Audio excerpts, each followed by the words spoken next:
दोस्तों नमस्कार, स्वागत है आपका दीक्षा क्लासेस के यूट्यूब चैनल पर।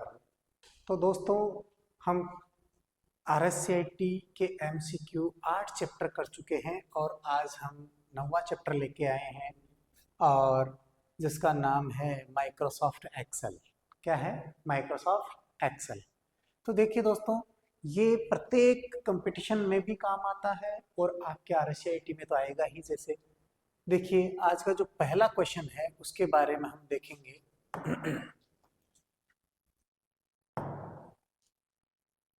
देखिए दोस्तों, एक्सेल 2019 में फॉर्मूला टूलबार किससे जोड़ा जा सकता है? Which toolbar can be used to insert a formula in Excel 2019? तो इसका जो फाइनली आंसर रहेगा वो रहेगा फॉर्मूला। किससे जोड़ा जाएगा? फॉर्मूला से। एक्सेल 2019 में फॉर्मूला टूलबार किससे जोड़ा जा सकता है? तो फॉर्मूला से ही जोड़ा जा सकता है। अगला जो क्वेश्चन है आपका वो कुछ इस प्रकार है। एक्सेल 2019 में hook H lookup function V lookup function से किस प्रकार भिन्न है? मतलब एच लुकअप जो फंक्शन है वो वी लुकअप फंक्शन से किस प्रकार भिन्न है? तो देखिए दोस्तों, इसका फाइनली जो आंसर रहेगा वो ये रहेगा, H lookup searches horizontally while V lookup searches vertically. मतलब एच लुकअप हॉरिजॉन्टल सर्च करता है, जबकि ये कौन सा वाला वी लुकअप जो है वो आपका वर्टिकली सर्च करता है। चलिए अगला तीसरा क्वेश्चन आज का। थर्ड क्वेश्चन क्या कहता है? परिपक्वता पर ब्याज का भुगतान करने वाली सुरक्षा के लिए, परिपक्वता पर ब्याज का भुगतान करने वाली सुरक्षा के लिए अर्जित ब्याज वापस करने के लिए MS एक्सेल फंक्शन है। क्या है? तो ये रहेगा आपका ACCRINTM। ये क्या रहेगा आपका? परिपक्वता पर ब्याज का भुगतान करने वाली सुरक्षा के लिए अर्जित ब्याज वापस करने के लिए MS एक्सेल फंक्शन क्या कहलाता है? तो ये आपको देखना है, ACCRINTM। चलिए अगला, आप एक्सेल में वर्तमान दिनांक कैसे प्रदर्शित करते हैं? आप एक्सेल में वर्तमान दिनांक कैसे प्रदर्शित करते हैं? तो उसके लिए टुडे, वर्तमान बोले तो टुडे। चलिए अगला, MS एक्सेल 2019 में विंडोज को भागों में विभाजित करने के लिए किस मेन्यू विकल्प का उपयोग किया जा सकता है? ऑप्शन डी आंसर है, व्यू पे जाना है आपको, व्यू के बाद में स्प्लिट, व्यू के बाद में स्प्लिट, तब जाओगे, तब जाकर के क्या होगा आपका MS एक्सेल 2019 में विंडोज के भागों में विभाजित किया जा सकता है। चलिए अगला प्रश्न, MS एक्सेल में कौन सा फंक्शन नहीं है? MS एक्सेल में कौन सा फंक्शन नहीं है? MS एक्सेल में AVG बोले तो एवरेज वाला फंक्शन नहीं है। चलिए, माइक्रोसॉफ्ट एक्सेल 2019 किस प्रकार का सॉफ्टवेयर है? ये आपको ध्यान रखना है, स्प्रेडशीट। माइक्रोसॉफ्ट एक्सेल एक प्रकार का स्प्रेडशीट प्रकार का फंक्शन है। किसी निर्दिष्ट शर्त को पूरा करने वाली सेल की संख्या की गणना करने के लिए किस फंक्शन का उपयोग किया जा सकता है? किसी निर्दिष्ट शर्त को पूरा करने के लिए सेल की संख्या की गणना करने के लिए किस फंक्शन का उपयोग किया जाता है? तो यहां रहेगा काउंट इफ। कौन सा फंक्शन होता है? Count if. चलिए अगला क्वेश्चन है, हाईलाइट किया गया ड्रॉप डाउन, हाईलाइट किया गया ड्रॉप डाउन हैंडल विकल्प प्रदान करता है। ये क्या विकल्प प्रदान करता है? तो ये ऑटो हाइड रिबन भी करता है और शो टैब एंड कमांड, दोनों ही सही है। इसका मतलब ऑप्शन सी बिल्कुल सही है।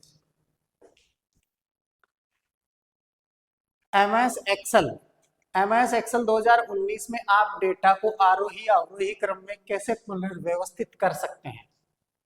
MS एक्सेल 2019 में आप डेटा को आरोही या अवरोही क्रम में कैसे व्यवस्थित कर सकते हैं, पुनर्व्यवस्थित कर सकते हैं? तो इसके लिए आपका डाटा शॉर्ट के माध्यम से आप इसको कर सकते हैं। एक्सेल में कौन सा फंक्शन बताता है कि कितनी संख्यात्मक प्रविष्टियां हैं? एमएस एक्सेल में कौन सा फंक्शन बताता है कि कितनी संख्यात्मक प्रविष्टियां है? तो ये ध्यान रखना है यहां पर। ए काउंट फंक्शन बताता है कि कितनी इसके अंदर संख्या, कौन सा फंक्शन बताता है कि कितनी संख्यात्मक प्रविष्टियां हैं? तो काउंट बताता है। ठीक है दोस्तों। एक्सेल 2019 में किसी श्रेणी में उच्चतम मान ज्ञात करने के लिए किस फंक्शन का उपयोग किया जाता है? एक्सेल 2019 में किसी श्रेणी में उच्चतम मान, हाईएस्ट मान ज्ञात करने के लिए किस फंक्शन का उपयोग किया जाता है? तो मैक्स। किसका? Maximum, max. एमएस एक्सेल में format cell dialog box open करने के लिए शॉर्टकट कुंजी क्या है? तो यहां शॉर्टकट कुंजी बी है। बोले तो आंसर बी रहेगा, Ctrl+1। शॉर्टकट कुंजी कौन सी रहेगी? Ctrl+1 आप दबाओगे तो क्या होगा? Format cell dialog box open करने के लिए शॉर्टकट कुंजी है Ctrl+1। Ctrl+1 नहीं होगा दोस्तों, Ctrl+I है ये, Ctrl+I ये रहेगा। चलिए आगे। एक्सेल में सेल के भीतर एक नई लाइन बनाने के लिए किस कुंजी का उपयोग किया जाता है? तो एक्सेल के भीतर एक नई लाइन बनाने के लिए किस कुंजी का उपयोग किया जाता है? तो यहां Alt+Enter। ठीक है दोस्तों। चलिए, एक्सेल 2019 की स्टार्ट स्क्रीन जो प्रोग्राम लॉन्च करने के तुरंत बाद दिखाई देती है, इसमें शामिल क्या है? इसमें ए और बी ऑप्शन दोनों ही शामिल है, अर्थात रिसेंटली ओपन्ड वर्कबुक्स लिस्ट ये भी आती है, और thumbnails of templates for creating new workbook. तो दोनों ही आंसर रहेगा, बोथ ए एंड बी। ठीक है। चलिए अगला प्रश्न आपको कहता है, जब आप एक्सेल 2019 स्क्रीन लॉन्च करते हैं तो यह अलग अलग टेम्पलेट थंबनेल दिखाता है। टेम्पलेट थंबनेल जो आपको एक्सप्लोर करने और कई विशेषताओं को सीखने की अनुमति देता है, उसे क्या कहा जाता है? तो उसको हम कहते हैं, क्या कहते हैं? Welcome to Excel. क्या कहेंगे? Welcome to Excel. ठीक है, आ जाएगा समझ में? नहीं आ रहा? चलो ठीक है, आ रहा है ना? ठीक है। अगला क्वेश्चन, एक्सेल 2019 में, किसमें? एक्सेल 2019 में एग्रीगेट फंक्शन क्या करता है? एक्सेल 2019 में एग्रीगेट फंक्शन क्या करता है? तो यहां ध्यान रखना है, एग्रीगेट जो फंक्शन है वो डाटा की रेंज पर एग्रीगेट एनालिसिस परफॉर्म करता है। डाटा की रेंज पर एग्रीगेट एनालिसिस परफॉर्म करता है। अगला क्वेश्चन, सेल के रिलेटिव एड्रेस को एब्सोल्यूट एड्रेस में बदलने के लिए किस फंक्शन कुंजी का उपयोग किया जाता है? तो फंक्शन की F4। क्या करने के लिए? सेल के रिलेटिव एड्रेस को एब्सोल्यूट एड्रेस में बदलने के लिए। रिलेटिव एड्रेस को एब्सोल्यूट एड्रेस में बदलने के लिए F4 फंक्शन की का उपयोग किया जाता है। एक्सेल में मैक्रो बनाने के लिए किस लैंग्वेज का उपयोग किया जाता है? एक्सेल में मैक्रो बनाने के लिए VB बोले तो विजुअल बेसिक का उपयोग किया जाता है। VB visual basic. एक्सेल 2019 में सेल रेफरेंस शब्द का क्या अर्थ है? एक्सेल 2019 में सेल रेफरेंस शब्द का क्या अर्थ है? तो इसका जो आंसर रहेगा, सेल का एड्रेस। सेल रेफरेंस का मतलब हो गया सेल का एड्रेस।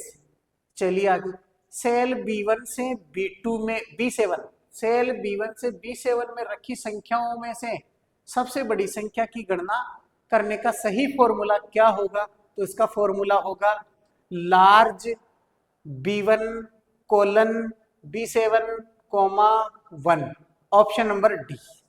ठीक है, चलिए अगला प्रश्न। एक्सेल में गोल सीक फीचर का उद्देश्य क्या है? एक्सेल में गोल सीक, किसका? गोल सीक फीचर का उद्देश्य क्या है? तो यहां ध्यान देना है, इसका आंसर जो रहेगा वो रहेगा वांछित परिणाम प्राप्त करने के लिए एक विशिष्ट वैल्यू को सर्च करता है। वांछित परिणाम सर्च करने के लिए एक विशिष्ट वैल्यू को सर्च करता है। ठीक है, अगला क्वेश्चन। एक्सेल में कॉलम को लेबल किया जाता है। एक्सेल में कॉलम को लेबल किया जाता है। कॉलम को लेबल किया जाता है, तो यहां आपको ध्यान रखना है लेबल करने के लिए ए बी सी इत्यादि। ठीक है, ए कोमा बी कोमा सी इत्यादि। निम्नलिखित में से कौन सा फॉर्मूला एक्सेल में सही ढंग से एंटर नहीं किया गया है? एक्सेल में कौन सा फॉर्मूला एक्सेल में सही ढंग से एंटर नहीं किया गया है? तो यहां ध्यान रखना है 97 + 45, ये सही ढंग से एंटर नहीं किया गया, क्योंकि एक्सेल में कोई भी फॉर्मूला की शुरुआत करते हैं तो इक्वल टू से करते हैं, बराबर का चिन्ह स्टार्टिंग में होना चाहिए, इसमें नहीं है, इसलिए ये गलत है। MS एक्सेल 2019 में संपूर्ण कॉलम को हाईलाइट करने की शॉर्टकट कुंजी क्या है? MS एक्सेल 2019 में संपूर्ण कॉलम को हाईलाइट करने की शॉर्टकट कुंजी क्या है? तो ये रहेगी control plus space bar. Control plus space bar, इससे क्या हो जाएगा? संपूर्ण कॉलम सेलेक्ट हो जाएगा, हाईलाइट हो जाएगा। MS एक्सेल में टेक्स्ट का संयोजन निम्नलिखित का उपयोग करके किया जा सकता है। किसका उपयोग करके किया जा सकता है? तो MS एक्सेल में टेक्स्ट का संयोजन किससे? एंड, ऑप्शन सी का उपयोग करके किया जा सकता है। एक्सेल वर्क स्पेस में आपका क्या तात्पर्य से? आपका क्या एक्सेल वर्क स्पेस से आपका क्या तात्पर्य है? इसका तात्पर्य ए ग्रुप ऑफ वर्क बुक्स, एक ग्रुप होता है वर्क बुक्स का ग्रुप होता है। चलिए अगला प्रश्न। एक्सेल में शॉर्टकट कुंजी कंट्रोल प्लस आर का उपयोग किया जाता है। किसके लिए किया जाता है? कंट्रोल प्लस आर का उपयोग किसके लिए किया जाता है? तो इसका है fill the active cell selection to the right, मतलब फिल द एक्टिव सेल, एक एक्टिव सेल फिल किया जाता है selection to the right side में। ठीक है, एक सेल, एक्टिव सेल जो है वो क्या किया जाता है? भरा जा सकता है, फिल किया जा सकता है। एक्सेल 2019 में किस फीचर का उपयोग डेटा को बार या लाइनों या पाई स्लाइड्स के माध्यम से प्रस्तुत करने के लिए किया जाता है? तो ये chart, pie chart, bar chart, line chart, ये होते हैं। ठीक है, अगला क्वेश्चन। सेल G2 से सेल M12 की सेल रेंज के लिए सही संदर्भ क्या है? इसका आंसर रहेगा G2:M12, G2:M12। चलिए अगला प्रश्न। एक्सेल में फॉर्मूला शुरू कहां से होता है? अभी थोड़ी देर पहले देखा था मैंने बताया था कि फॉर्मूला एक्सेल में अगर शुरुआत करनी है तो वो किससे शुरू होगा? इक्वल टू से। तो ऑप्शन सी बिल्कुल सही है। रो एवं कॉलम का इंटरसेक्शन क्या कहलाता है? सेल कहलाता है। रो एवं कॉलम का इंटरसेक्शन क्या कहलाता है? इंपॉर्टेंट क्वेश्चन है ये, ध्यान रखना, परीक्षा की दृष्टि से अति महत्वपूर्ण क्वेश्चनों में ये आता है, हर कंपटीशन में आता है कि रो एवं कॉलम का इंटरसेक्शन क्या कहलाता है? सेल कहलाता है। एक्सेल में एक वर्कबुक में कितनी वर्कशीट हो सकती है? एक्सेल में एक वर्कबुक में अनलिमिटेड वर्कशीट हो सकती है। एक्सेल में एक वर्कबुक में कितनी वर्कशीट हो सकती है? तो अनलिमिटेड वर्कशीट हो सकती है। जब आप एक्सेल 2019 में डेटा एंट्री करते हैं तो स्क्रॉल बार का उद्देश्य क्या है? जब आप एक्सेल 2019 में डाटा की एंट्री करते थे, स्क्रॉल बार का क्या उद्देश्य है? इसका उद्देश्य to move up and down और left and right in the worksheet. Worksheet के क्या कर सकते हैं? लेफ्ट, राइट या अप या डाउन आप मूव कर सकते हैं। एक्सेल में ऑटोफिल का क्या कार्य है? ऑटोफिल का मतलब क्या होता है? टू ऑटोमेटिकली, क्या है? To automatically fill the selected cell with a value. एक सेलेक्टेड सेल में ऑटोमेटिकली वैल्यू फिल हो जाएगी। To automatically fill the selected cell with a value, एक वैल्यू से सेलेक्ट हो जाएगी, फिल हो जाएगी, भर जाएगी। निम्नलिखित में से कौन सा एक उदाहरण है जिसमें एक्सेल में पाइवोट टेबल का उपयोग किया जा सकता है? एक्सेल में पाइवोट टेबल, कौन सी? पीवट बोले तो पाइवट टेबल, एक उदाहरण कौन सा है जिसमें एक्सेल में पाइवट टेबल का उपयोग किया जा सकता है? तो इसका आंसर रहेगा summarising sales data by region. ठीक है, ये ध्यान रखना है। एक्सेल 2019 में डेटा वैलिडेशन क्या करता है? एक्सेल 2019 में डेटा वैलिडेशन क्या करता है?